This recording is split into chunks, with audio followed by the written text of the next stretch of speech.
Bonjour, bonjour, bienvenue pour ce live.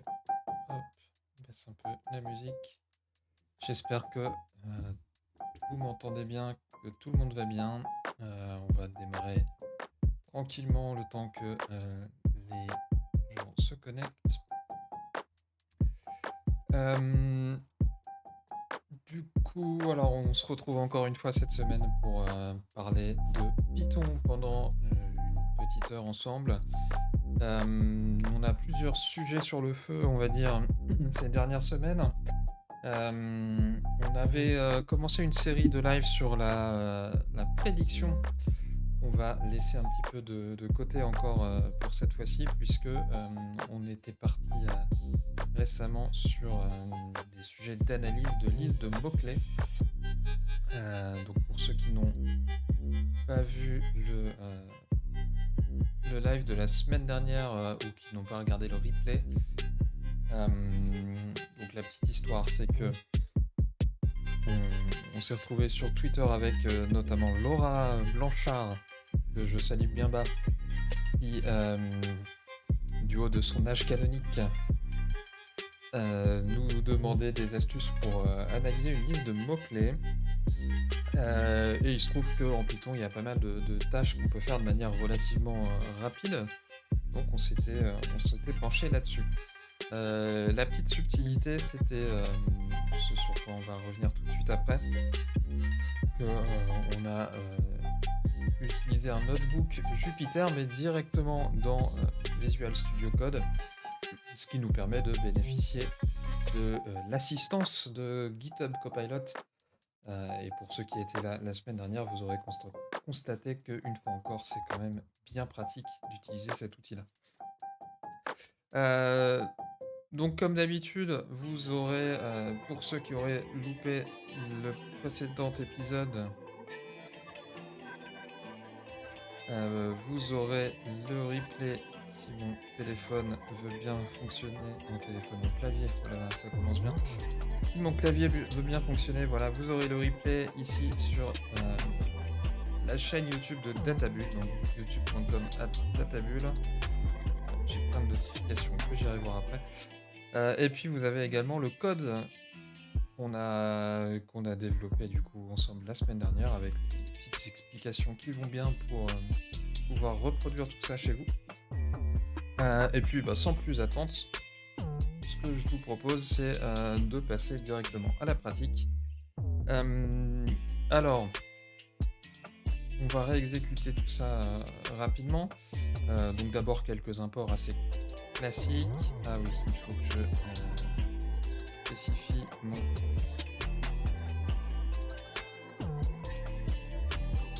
serveur. Alors, hop. Donc pour ceux qui étaient là la semaine dernière, vous vous rappelez peut-être, en gros, alors il y a certainement un peu de configuration à faire pour éviter de refaire ça régulièrement. Mais en gros là ce que je récupère c'est l'URL de mon serveur local, donc qui est toujours localhost 2.8888. Mais ce qui est intéressant surtout et important, c'est le token d'identification qui est généré aléatoirement à chaque fois qu'on lance un nouveau serveur Jupyter Notebook et qui du coup va me servir à indiquer à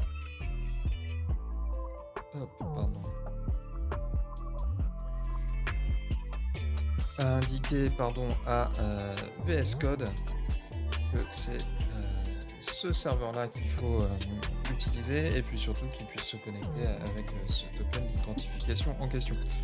Voilà, je pense qu'il y a des choses un peu plus robustes, on va dire, à faire, mais j'ai pas encore eu le temps, pour être franc, d'étudier la question. Alors, Hello Labis qui me dit que la musique est un peu forte, et bien je vais baisser. Voilà, j'espère que c'est mieux maintenant. Et puis bienvenue à toi. Voilà, donc là ça devrait marcher. Hop, on va retenter d'exécuter cette cellule. A priori, pas de souci. Ah, ça commence bien. Qu'est-ce qu'il nous fait là? Ah oui, OK. Donc j'ai appelé Pandas directement et pas le shortcut PD.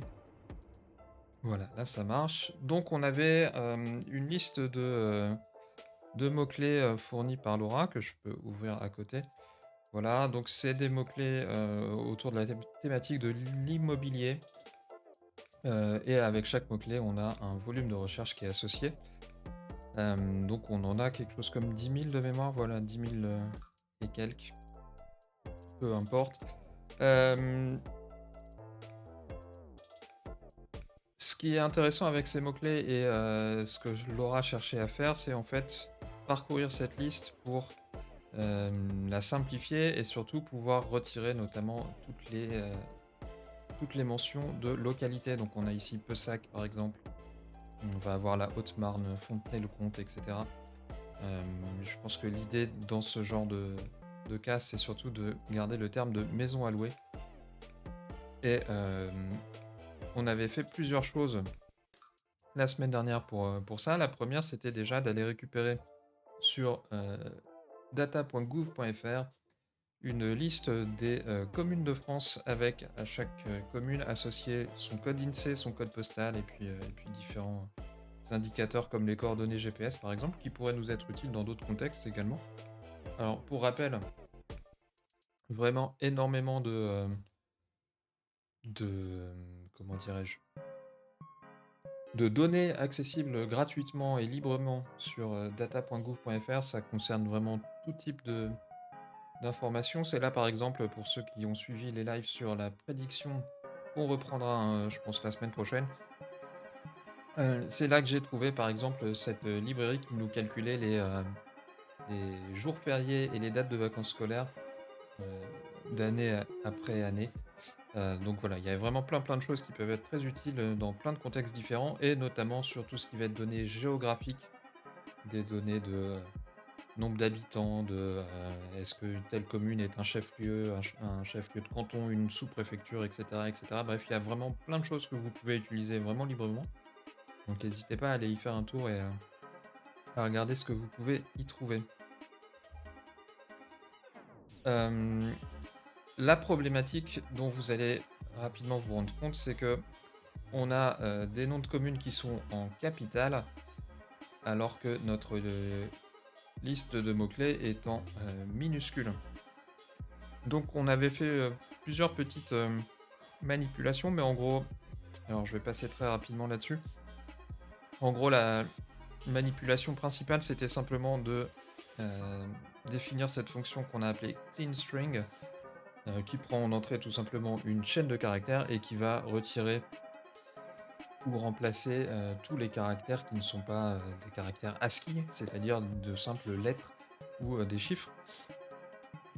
Et l'idée, c'est d'appliquer cette fonction-là à la fois sur, les données issues de notre liste de villes, mais également sur les données issues, de notre liste de mots-clés pour que, bah, tout soit, vraiment, comment dirais-je? Tout soit, uniformisé. Et puis ensuite, on va pouvoir du coup, générer, notre liste de mots-clés moins les, listes de villes. Et c'est là qu'on a, repéré quelques subtilités, alors des choses, qu'on n'aura malheureusement pas forcément le temps de creuser en détail ensemble, mais qu'on a évoquées, donc je vous encourage à aller regarder le live de la semaine dernière en replay, si vous voulez en savoir plus. Mais en gros, on a tout simplement, retiré les noms de localités de notre liste et on s'est rendu compte que, bah, dans la liste des localités justement, il y avait, des termes qu'on souhaitait garder. Donc c'est pour ça qu'on a créé cette whitelist qu'on voit ici avec, des termes comme louer, jardin, campagne, et cetera. Hem, bref, je vais passer assez rapidement encore une fois.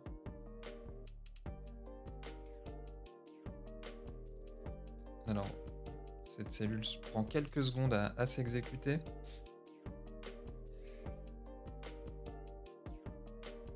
Petit suspense, j'en profite pour boire un petit verre d'eau.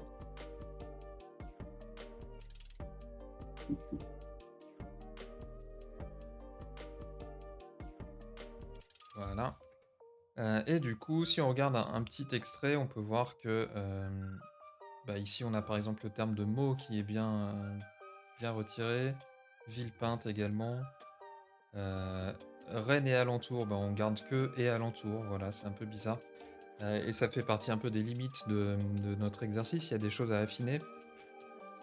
Également parmi les choses qu'on avait notées la semaine dernière et qu'il faudrait affiner, on va avoir, des, localités à l'étranger comme Palma de Majorque ici, des noms de régions comme l'Île-de-France, des noms de départements également, et puis parfois également des variations.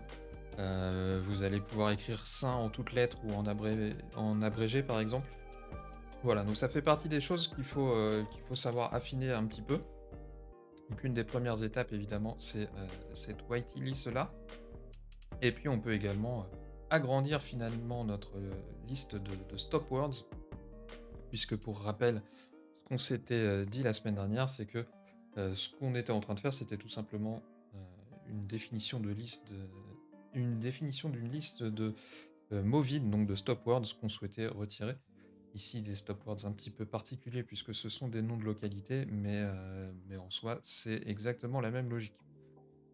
Et puis on avait terminé avec un travail un petit peu différent, on va dire. On avait utilisé donc, scikit-learn et notamment l'objet count-vectorizer pour pouvoir, détecter en fait les n-grammes les plus fréquents dans notre,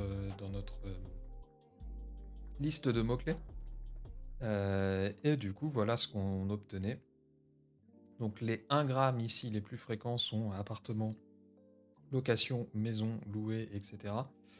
Et puis si je refais le même exercice en paramétrant, mon compteur pour compter des 2 grammes, on va voir ce que ça pourrait nous donner. Location maison, location appartement, maison louée, bon coin, le bon coin probablement, maison avec, maison, et cetera, et cetera. Bref, voilà des choses assez classiques, on va dire, mais en même temps, mais plutôt utiles.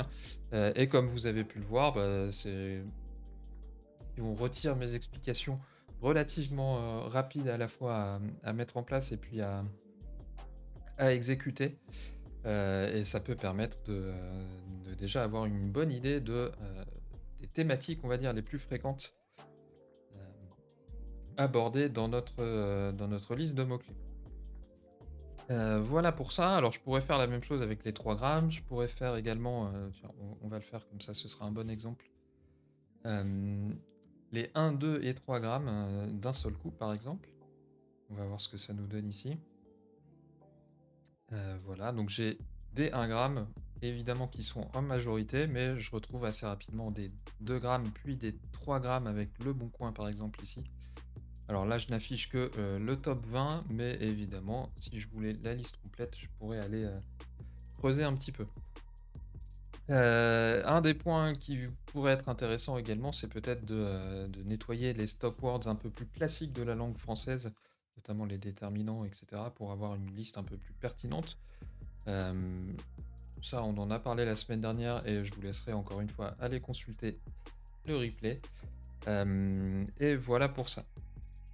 Alors, on en était resté là, la semaine dernière, et un des, éléments que j'avais un petit peu teasé, on va dire, c'était également, de tester la reconnaissance d'entités nommées.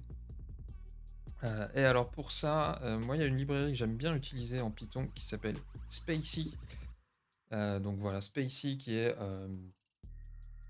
je sais pas si c'est vraiment un classique, en tout cas c'est une librairie assez courante, on va dire, de NLP, donc NLP pour Natural Language Processing, et qui fait des choses assez intéressantes. Alors je sais pas s'il y a quelques exemples, qui peuvent nous donner. Ah bah tiens, on peut essayer d'exécuter ce bout de code-là, qui ne fonctionne pas. C'est l'effet Bonaldi. Ouais, non, ça marche pas. En tout cas, voilà, c'est une librairie de NLP, donc son but, c'est, d'essayer de comprendre un petit peu, on va dire, le sens des mots. dans des phrases, et elle va notamment être capable de vous dire si tel ou tel mot, en fonction de sa position dans la phrase, est plutôt un verbe, est plutôt, un nom, un adjectif et cetera et du coup également, de, détecter des, entités nommées. Ce qui est intéressant également avec, Spacy, c'est que, bah, on peut entraîner, nos propres modèles de détection justement, mais ils nous fournissent déjà par défaut plusieurs modèles, pré-entraînés, on va dire. Donc si je vais sur cette page modèle et que je choisis typiquement la langue française, je on va me dire voilà les modèles, qui sont, disponibles. Alors en pratique, il doit y en avoir d'autres, je sais pas où il les liste exactement. Peut-être ici, voilà. Donc en fait, vous allez retrouver grosso modo, alors je crois qu'il y en a 4 ou 5, voilà 4. Hem, 4, modèles ici,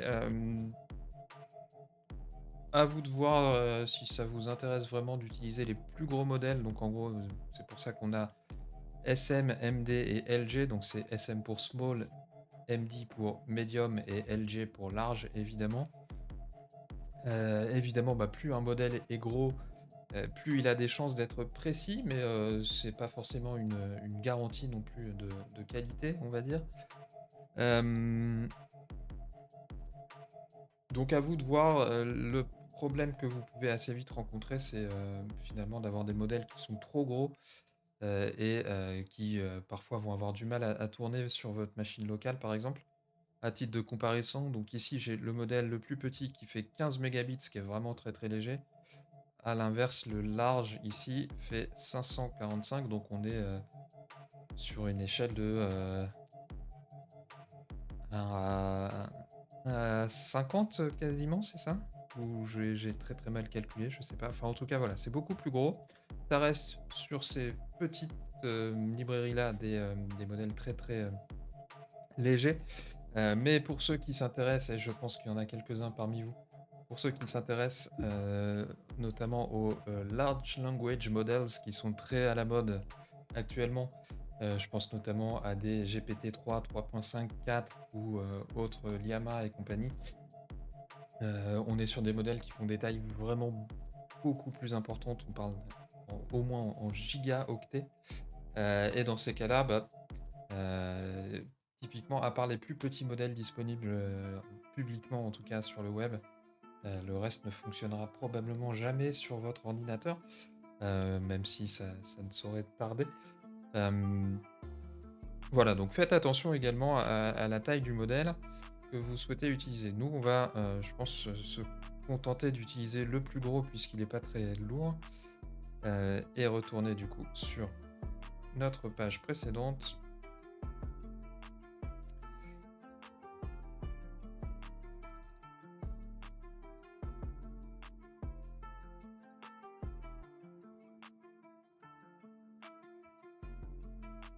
Ah, on a Fred qui se connecte. Salut Fred.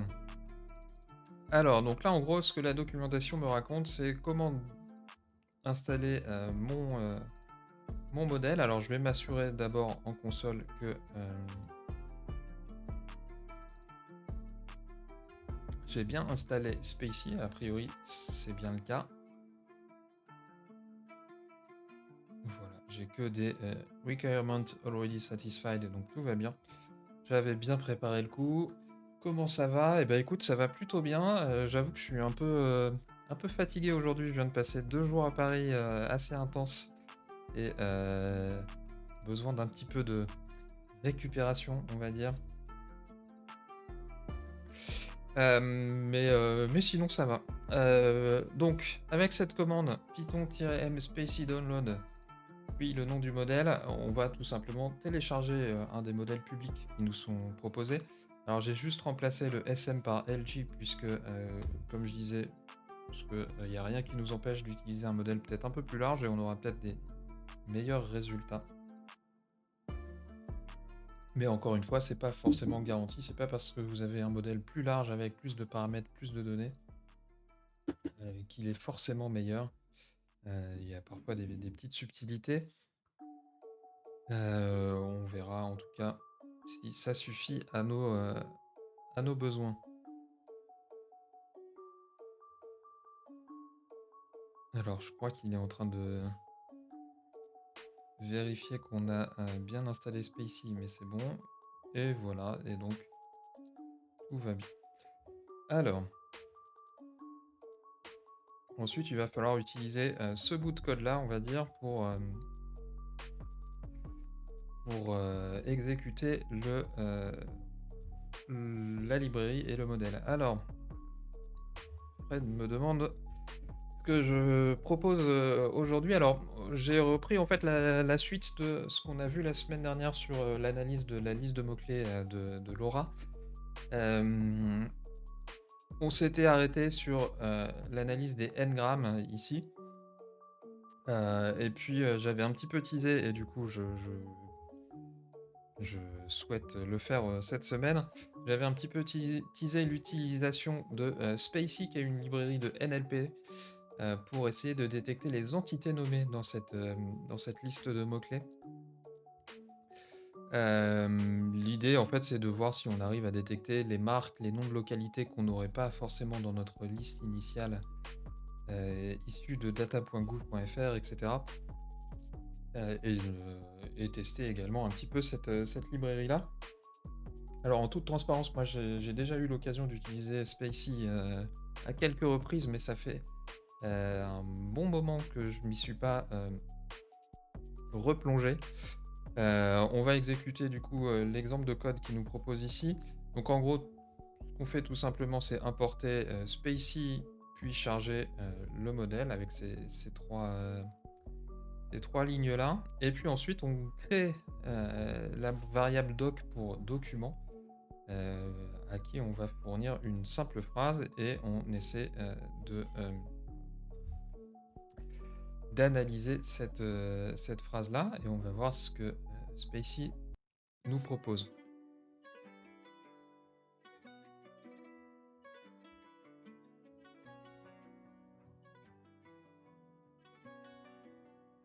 Alors, voilà ce qui se passe. Donc en gros, je sais pas si c'est très, très lisible pour vous. On a vraiment un découpage de la phrase mot par mot. Et pour chaque mot, en fait, on va m'expliquer à quoi ça correspond. C'est la lettre avec apostrophe et donc un pronom. Et l'auxiliaire être conjugué, donc c'est bien un auxiliaire.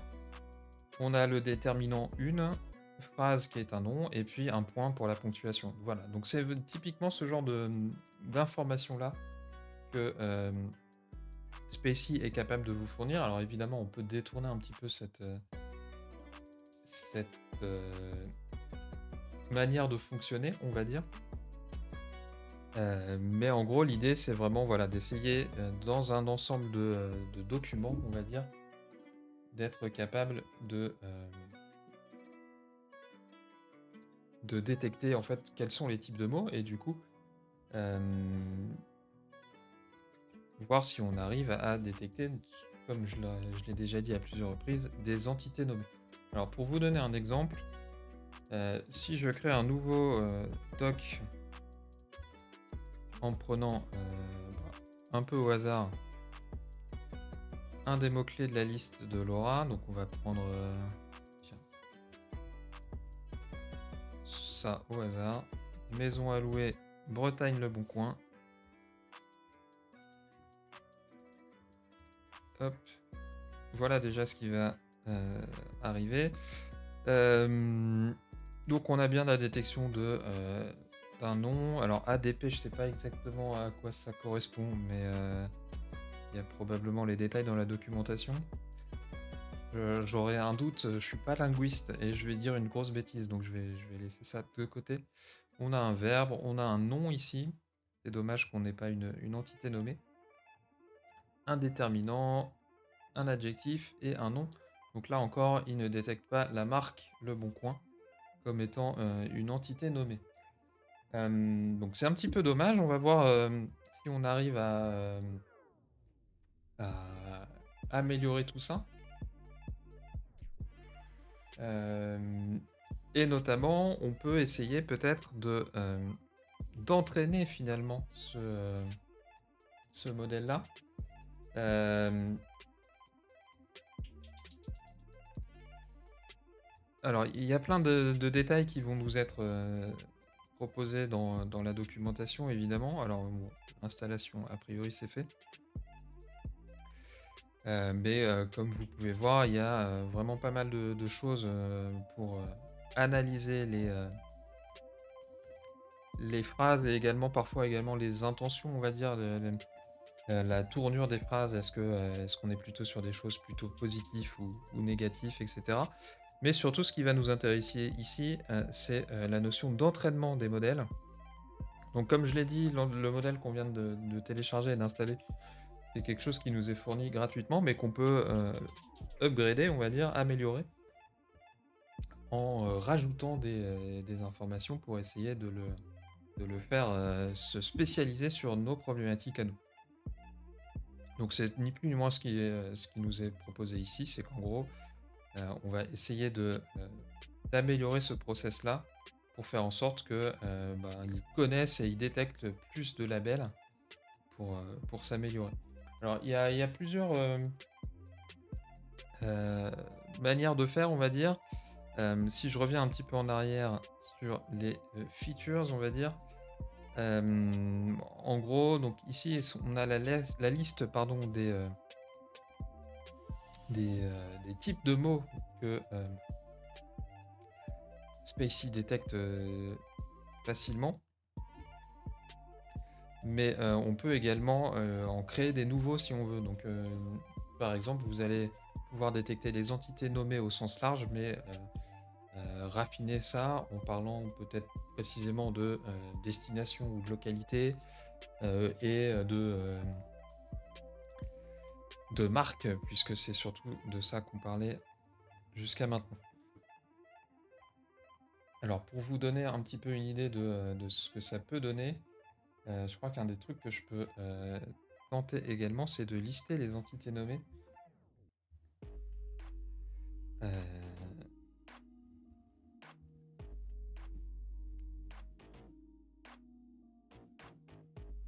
voilà, donc là en gros, avec la feature ents de mon document, j'affiche tout simplement les entités nommées, que, le modèle a détectées dans la phrase.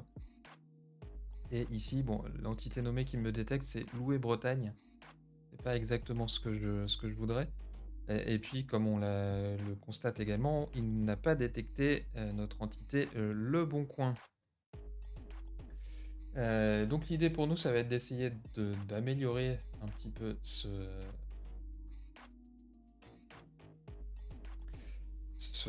ce modèle-là. Pour ça, on va, en fait créer deux listes, on va dire. Une première avec, alors Fred nous dit que c'est très compliqué la détection d'entités nommées. Effectivement, mais bon, il faut bien qu'on essaye, sinon on n'y arrivera jamais. Une première liste du coup avec, simplement une liste peut-être de mots-clés, donc je vais en prendre quelques-uns au hasard, hein, pour compléter un petit peu, ce qu'on s'est dit. Hop, je vais simplement devoir, faire un petit peu de formatage.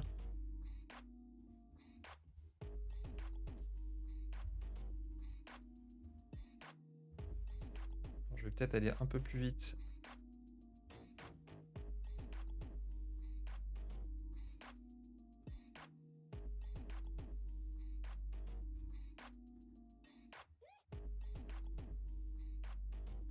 Si je fais ça dans un autre,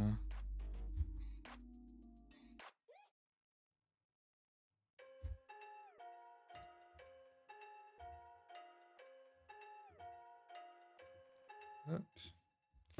Donc là, je suis juste en train de faire un petit rechercher-remplacer, de mon début et de ma fin de ligne avec, des guillemets pour pouvoir facilement faire une petite liste en Python.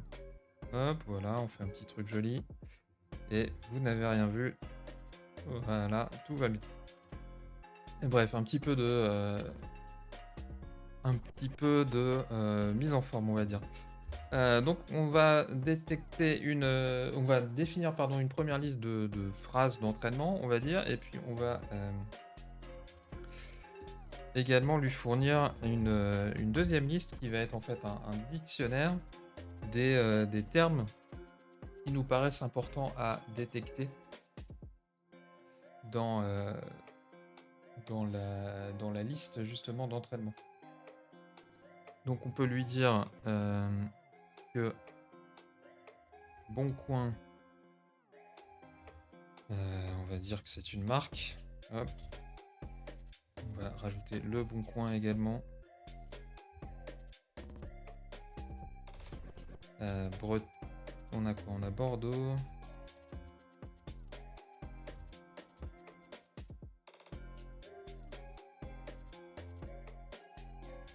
Boulogne-sur-Mer, Bressuire, j'ai aucune idée d'où c'est, mais ça doit probablement quand même être une ville. Brest, ça va. Bretagne, alors c'est pas une ville la Bretagne. Bon, je vais mettre région parce que je sais pas comment on traduit ça en anglais, mais c'est pas très grave. Qu'est-ce qu'on a ensuite? Alors Brissac, Ganges, Casillac et Sumène, à mon avis, c'est plusieurs villes différentes. Je vais en garder qu'une seule pour la forme, hein. Parce que j'ai pas envie de trop me compliquer la tâche non plus, je vous avoue. Hop. Brive, ça va, je maîtrise. Et pour finir, Béthune, voilà. C'est un état la Bretagne. Bon allez, on va mettre State pour te faire plaisir, Fred. Moi, j'ai pas de religion par rapport à ça, hein. Ce que je sais, c'est que on peut discuter du Mont-Saint-Michel et de Nantes. Et que, a priori, les Bretons savent pas trop où commence et où se termine leur région. Mais on va s'arrêter là sur le troll. Voilà, donc on a défini en fait une liste et un dictionnaire d'entraînement, on va dire. Donc on va rajouter, on va comment dire, générer en fait un dataset d'entraînement. Hop. Ah. Generate training data n'est pas défini. Alors je vais peut-être pas importer ce qu'il faut. Tac, tac, tac.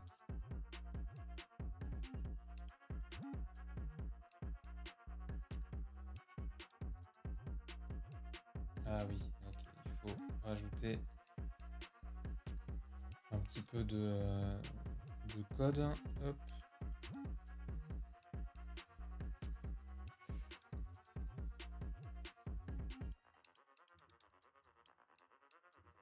Donc on va rajouter deux petites fonctions avant. Alors une première, je vais commencer par la deuxième, mais ce sera plus simple pour les explications.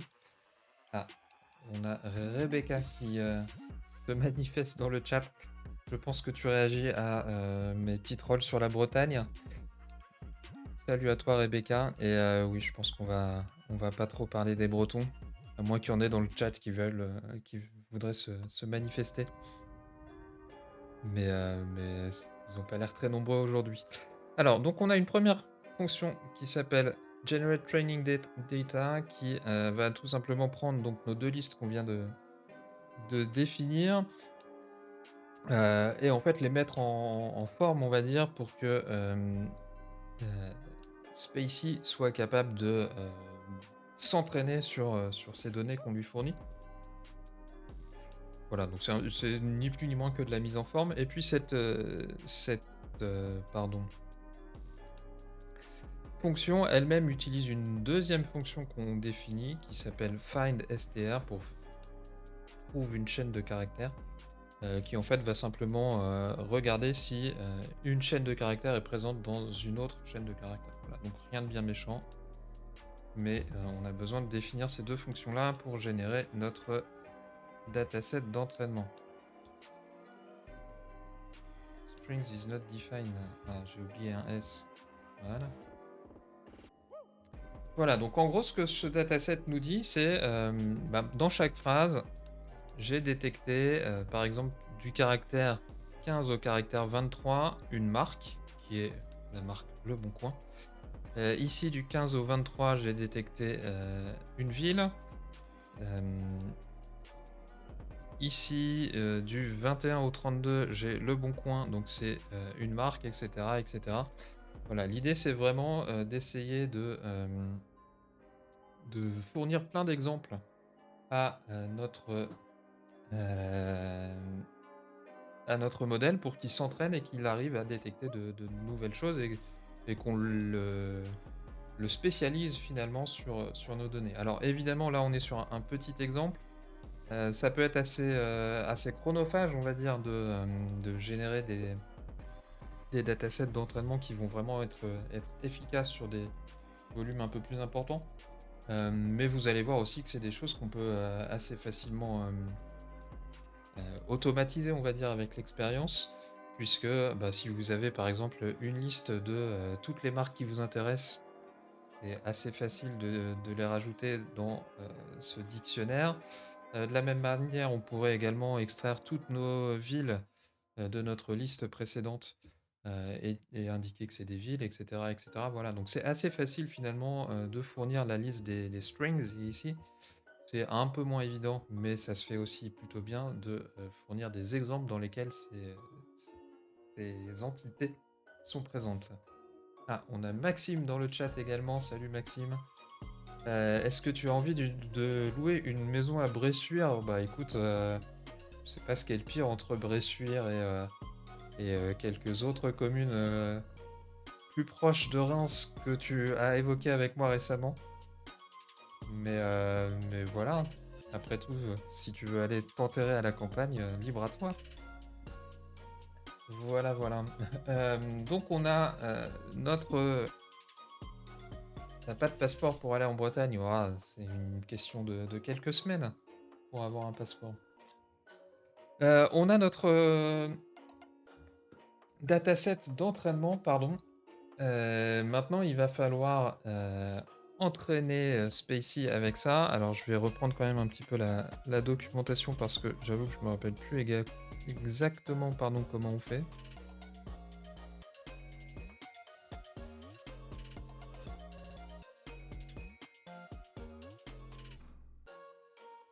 Ok, bon, il nous raconte des trucs qui m'intéressent pas beaucoup là. C'est pas exactement ça ce que je veux faire. Vive la documentation, oui. Alors, la documentation de Spacey, en fait, elle est plutôt bien faite, on va dire. Mais par contre, il y a plein de choses que personnellement, j'ai absolument pas besoin de faire parce que on va pas se cacher que même si c'est une librairie de NLP, notre utilisation pour, en tout cas pour ce genre de besoin-là, est très très très limitée et assez basique. Alors en fait, ça me perturbe un peu parce que je pense que la librairie a pas mal évolué par rapport à la dernière fois que je m'en suis servi et je retrouve absolument pas ce que moi j'ai eu l'occasion de faire par le passé. C'est un petit peu étrange.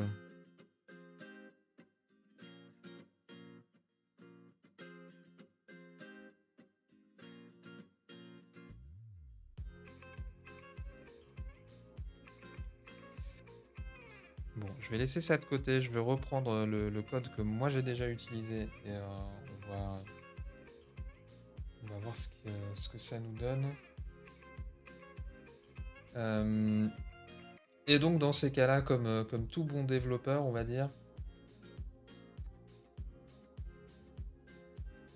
hop, c'est un petit peu compliqué de naviguer entre deux ordinateurs.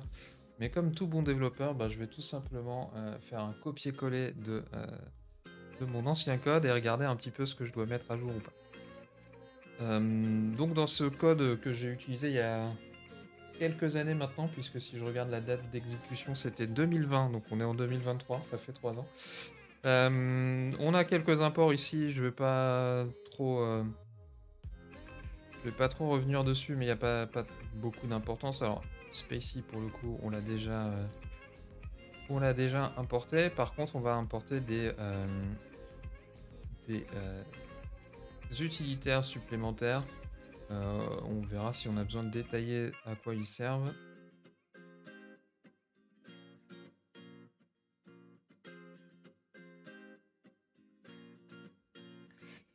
Grosso modo, en gros, l'idée c'est de charger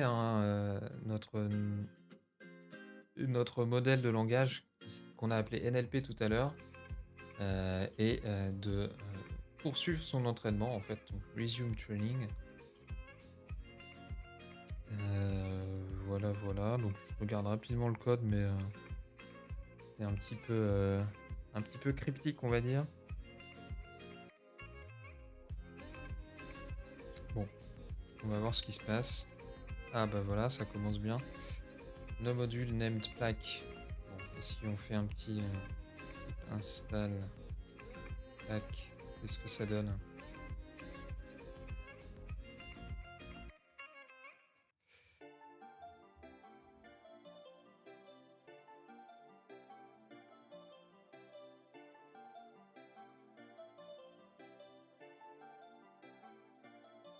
Ok, ouais, donc c'est un peu ce que je craignais, c'est que la librairie a beaucoup évolué par rapport à ce que j'avais fait il y a maintenant 3 ans. Et donc, nlp.update n'accepte plus les mêmes arguments. Alors, dans ces cas-là, moi j'aime bien demander à Google qui me montre directement la bonne page dans la documentation. Mais en fait, il est en train de m'envoyer au même endroit que ce que j'étais déjà.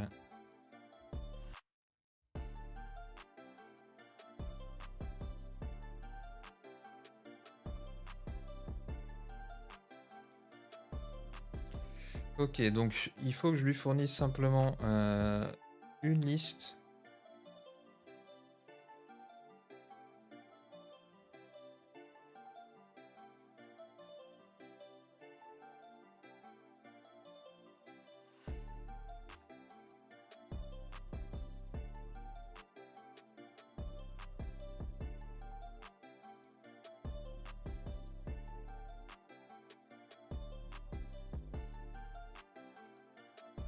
Bon, on va essayer avec peut-être ce modèle-là plutôt. Hop. On va oublier tout ça pour l'instant. Hop.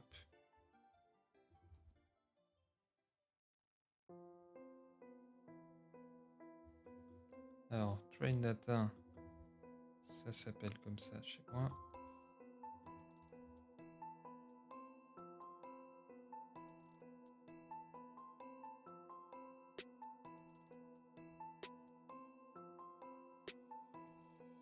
Alors ça, je comprends pas ce que c'est.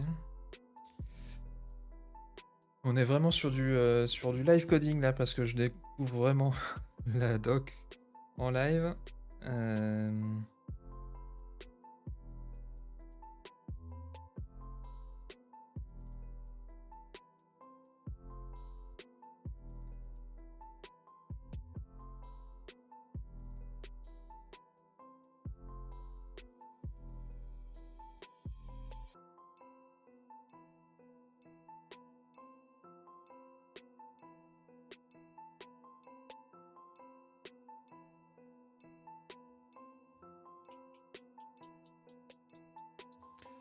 Bon, on va voir ce que ça donne. Hein.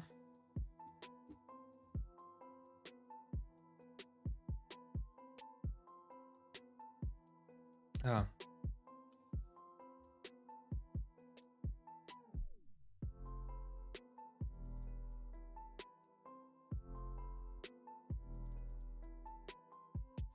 Ok, donc j'ai plusieurs soucis a priori, mais j'en ai surtout un qui est que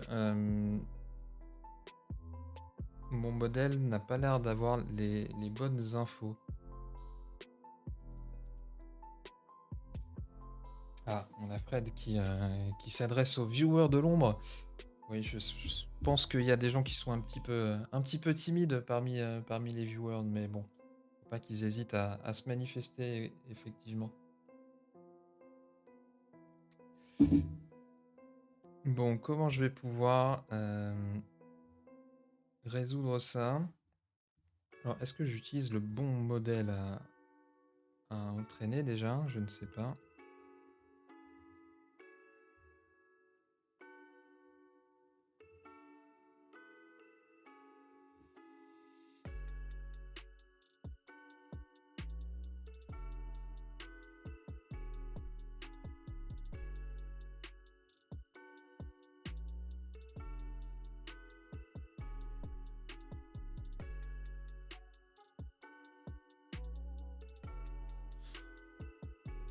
Bon, je trouve pas de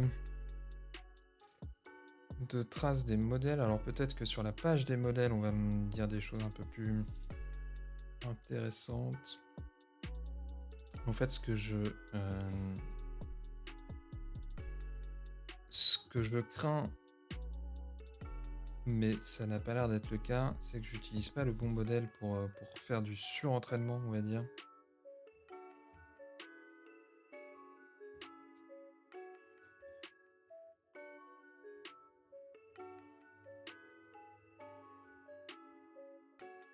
A priori, j'utilise quand même le modèle le plus complet, en tout cas en termes de fonctionnalité, on va dire. Hem, on va demander à Google ce qu'il pense de, ce bout de message d'erreur. Peut-être que ça va nous aider. Hop, qu'est-ce que nous raconte Stack Overflow?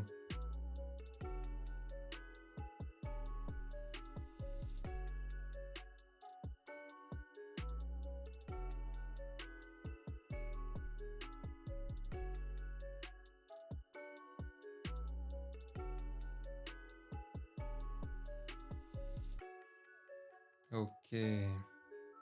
Donc en gros là, ce que, cette personne raconte, c'est que, on ne peut pas utiliser n'importe quelle fonction pour poursuivre l'entraînement d'un modèle existant, et il faut pas, démarrer l'entraînement, mais, le poursuivre. Donc on n'utilise peut-être pas la bonne fonction pour ça.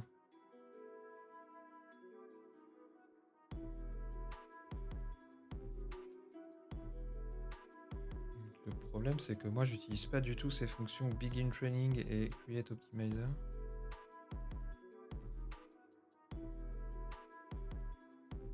Ah, OK. Bon, ouais, on va essayer comme ça quand même. Hop. Ah. Alors, où est-ce que je trouve example? Ça, pour le coup, on m'en parle dans la doc.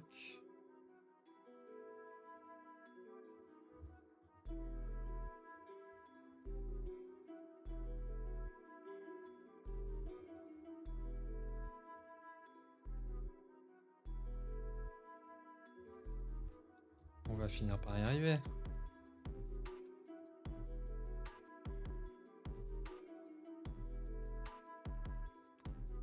OK, donc là, j'ai une erreur qui m'a l'air un peu plus prometteuse. C'est que, donc, a priori, ça fonctionne. Par contre, dans ce que j'ai, fourni comme, modèle d'entraînement, donc moi, j'ai voulu définir ce qu'était une ville, ce qu'était une marque.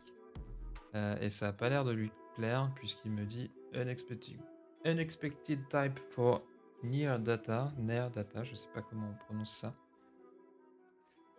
Et je soupçonne que en fait, je n'ai pas le droit d'utiliser brand, city ou state.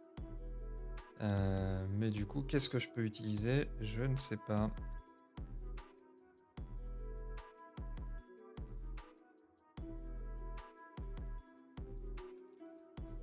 Et ben, on va peut-être demander à Google encore une fois.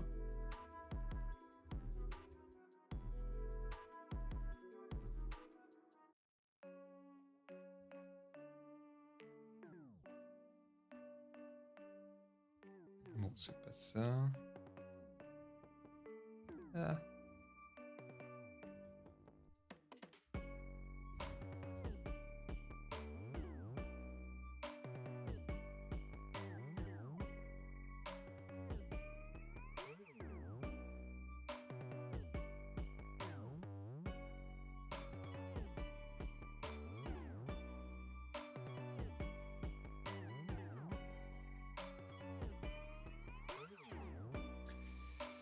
Bonsoir, Écréouille. Oui, c'est bien le live où on me lit de la doc, exactement. Ok, bon, on m'explique plein de trucs qui m'intéressent pas beaucoup là-dedans. Mais on est sur un bon exemple, effectivement. Donc, comme je le disais tout à l'heure, moi j'ai utilisé cette librairie Spacey il y a déjà quelques années, et c'était une version plus ancienne. Et ils sont récemment passés en version 3. Et malheureusement, bah, souvent quand on a comme ça des grosses mises à jour de versions des librairies, il y a des choses qui fonctionnent plus forcément exactement de la même manière, qui parfois sont incompatibles avec les habitudes qu'on pouvait avoir, on va dire, dans les versions précédentes. Et c'est typiquement ce sur quoi on est aujourd'hui. Donc il y a pas mal de petites adaptations à faire. Et selon les cas, en fait, parfois ça va être plus facile de tout simplement recommencer de zéro, on va dire, avec les nouvelles bonnes pratiques.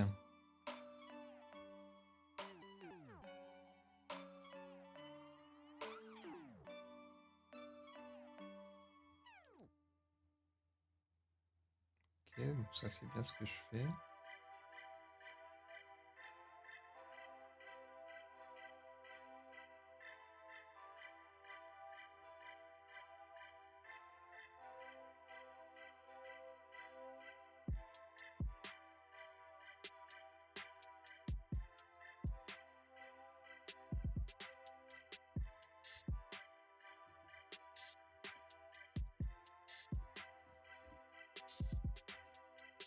Bon, évidemment, s'il y a un expert de Spacey et de l'entraînement dans l'assistance, qu'il n'hésite pas, pardon, à se manifester. Bon, moi je trouve pas trop. On va essayer de reprendre peut-être les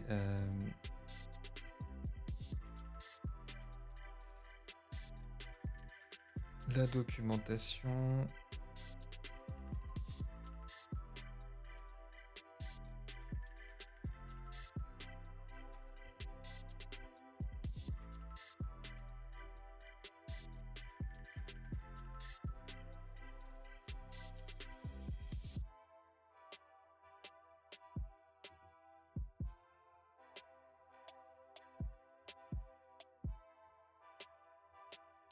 Je suis simplement en train d'essayer de trouver la liste de ce que j'ai le droit d'utiliser ou pas comme nom, on va dire, pour mes entités nommées. Euh,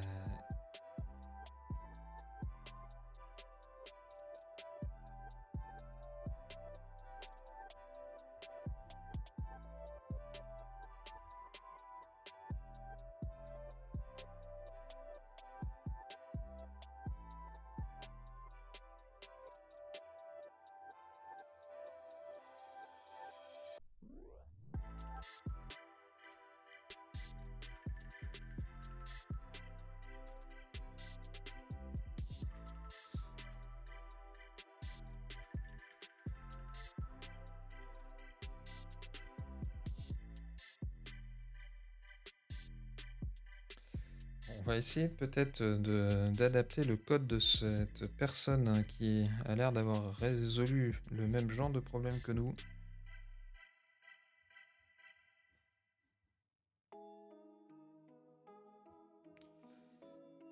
Qu'est-ce qui fait différent en fait? Donc nous, on a défini notre dataset d'entraînement. Là-dessus, pas de problème. Donc c'est la même chose ici. Et ensuite, il appelle cette fonction d'entraînement.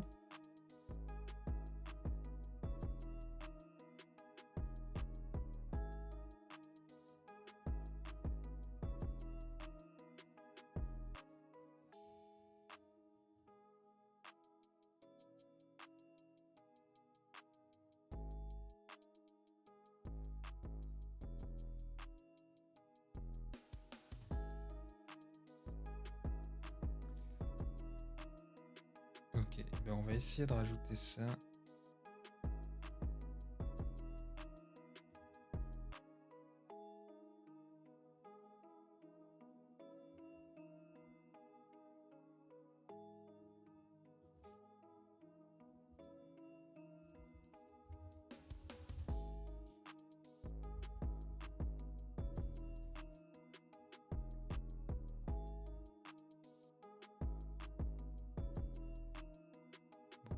pas suffi. Donc il y a vraiment un problème, alors soit sur le format de ce que je fournis, mais j'ai vraiment pas vu de différence entre, on peut s'en donner le cœur net, hein, mais entre, hop, pardon, ce que lui fait ici et ce qu'on avait avant. On est vraiment sur une liste de tuples qui contiennent une phrase et un dictionnaire avec entities, puis ouais, c'est vraiment le même format, donc je vois pas de différence là-dessus. Hop, je peux supprimer cette cellule.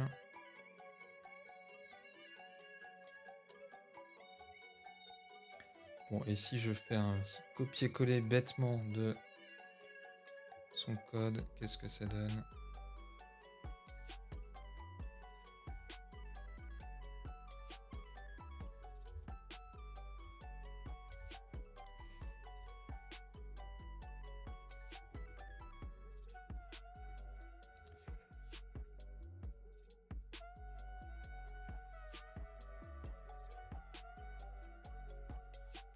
Alors, il va falloir que je corrige ça parce que nous, notre modèle, c'est le modèle français qui est FR Core News LG.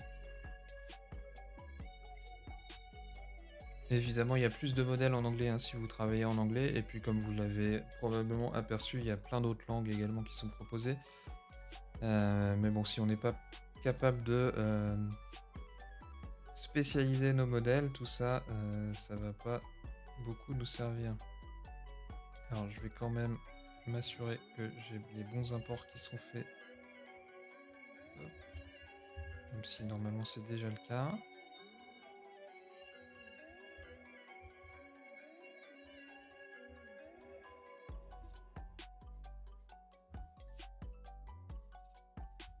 Hop. Ah, là ça râle pas. Ok, il y a des choses qui s'affichent.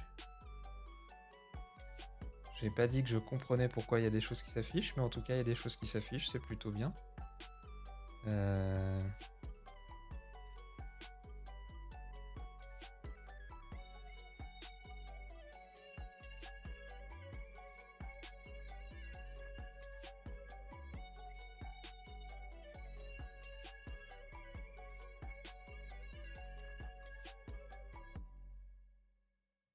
Ok. Bon, il a fini. Il a fini donc son entraînement supplémentaire, on va dire, et puis voilà, il me sort quelques infos. Alors, pour rappel, l'objectif c'était de lui fournir ici quelques exemples de mots-clés avec des maisons à louer et Le Bon Coin, etc. Et d'essayer de lui faire deviner que Le Bon Coin était une marque et de reconnaître également plus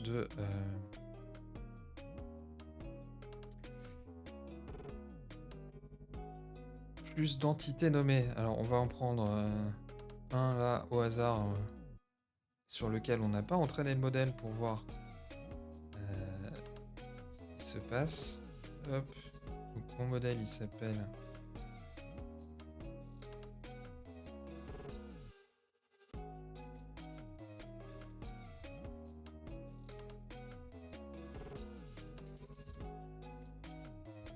il va falloir que je recommence malheureusement. Hop.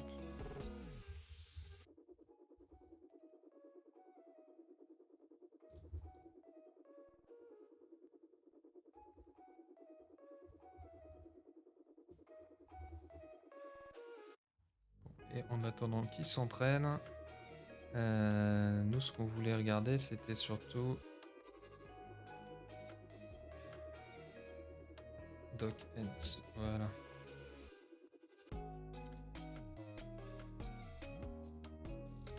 Donc, on a entraîné un modèle. Alors, ce que j'ai rajouté tout simplement, c'est que, en gros, cette fonction TrainSpacey me renvoie un modèle et du coup, il faut que je la stocke quelque part. Voilà, donc c'est pour ça que j'ai dû recommencer l'entraînement, mais rien de bien méchant. Et du coup, ah, et ben alors là, il a carrément rien détecté du tout. C'est un échec, on va pas se le cacher. Alors, dans ces cas-là, je pense que, une des choses, assez, évidentes sur lesquelles il faudrait, travailler, c'est probablement la liste des exemples pour, l'entraîner un petit peu plus. Heu, je vais quand même tester avec un des exemples qu'on lui a donné et alors il détecte bien Béthune, mais il a pas détecté Le Bon Coin, ça m'embête un peu plus. Hem et j'aimerais bien qu'il nous fournisse peut-être plus de détails. Alors, ce que je peux faire également, c'est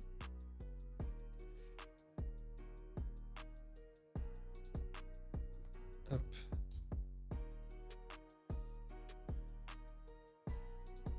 ouais, il a pas encore compris que Le Bon Coin, c'était une entité qui allait ensemble, a priori, mais c'est un peu plus prometteur. Hem, si je lui parle de Bretagne, il ne détecte pas la Bretagne non plus. Je peux mettre un B majuscule, ça ne change rien. Voilà donc, on est parvenu à faire un peu d'entraînement. Malheureusement, on n'a pas atteint nos objectifs. Alors c'est un bon exemple justement du fait que, bah, c'est pas si simple finalement, d'entraîner ou d'améliorer un modèle existant, et ça nécessite en fait de, fournir vraiment beaucoup d'infos. Hem, alors il est déjà 18 heures passées, donc on va pas tarder à s'arrêter. Ce qu'on pourrait tenter, j'essaierai de faire ça avant de publier le code sur GitLab. Ce qu'on pourrait tenter en fait, c'est, sans forcément s'attarder sur la partie entraînement, déjà regarder quelles entités nommées, le modèle de base arrive à détecter dans notre liste de mots-clés, parce que déjà ça peut, aussi être intéressant et c'est vrai qu'on n'a pas encore testé ça. Après sur la partie purement entraînement, je pense que, il est, il est important de fournir plus de données. Alors je vois Maxime, qui me parle d'apéro. Bah oui Maxime, il est l'heure de l'apéro, c'est pour ça qu'on s'arrête à 18 heures, voyons. Bref, voilà donc il faudrait fournir plus d'exemples, plus de données d'entraînement et du coup un dataset un peu plus important ici.